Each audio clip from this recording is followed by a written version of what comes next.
Colour পিকজেন্সি YouTube চ্যানেলে আপনাদের সবাইকে স্বাগতম।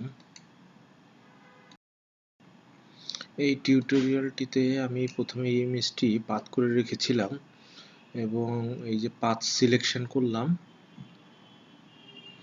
এই যে দেখতেছেন আপনারা নিচের চোখটি বন্ধ করে দেওয়ার জন্য আমি কিউ চাপ দিয়ে চেক করে দেখলাম আমার পুরো পাথটি হয়েছে কিনা।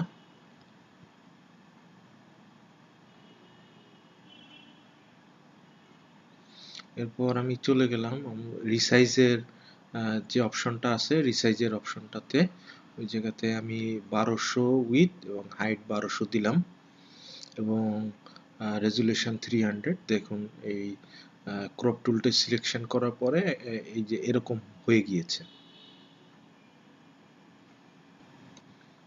এখানে আপনারা দেখতে পাচ্ছেন যে আমি চারিদিকের মানে অবজেক্টটির চারিদিকের স্পেসটা কমিয়ে দিয়েছি, তারপরে ইন্টার চাপ দিলাম।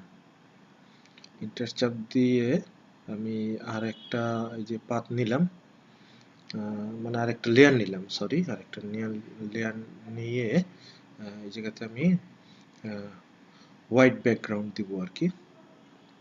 হোয়াইট ব্যাকগ্রাউন্ডটা দিলাম এবং দেখেন নিচের হোয়াইট ব্যাকগ্রাউন্ড এর উপরে ক্লিক করলে এটা সিলেক্ট হলে উপরের লেয়ারটা আমি সিলেক্ট করলাম এবং দেখেন এই যে এরপরে মুভ টুলস ভি প্রেস করে মুভ টুল সিলেক্ট করলে এই তার আগে একটু আমি একটু রিটাচিং করে নিচ্ছি, যে এইসব জায়গাতে একটু ডাস্ট আছে সেগুলি আমি একটু সরিয়ে নিচ্ছি।